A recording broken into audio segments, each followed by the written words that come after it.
নানু অনেক বেশি অসুস্থ, তাই আমাদের বাসায় বেড়াইতে আসছে। নানুর মাথা তার মার ছিঁড়া সব লন্ডভন্ড হয়ে গেছে।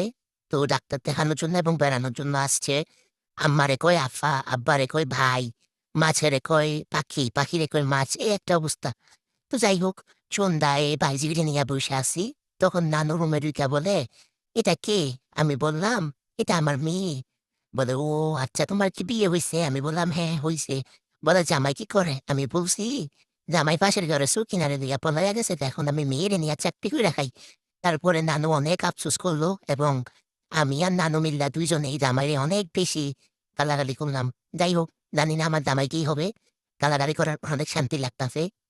নানু তো আমারে চিনে নাই, নানু মাথা তার চিরা বিরা লন্ডভন্ড হয়ে গেছে, তাই আমারে চিনে নাই। তাই একটু মজা করলাম। আসলে আমার বিয়ে দিয়ে কিছুই হয় নাই, ওইটা ছিল আমার বাইজি। আর এখানে একটা ছুরি বানাচ্ছি, কেমন হচ্ছে বলবেন?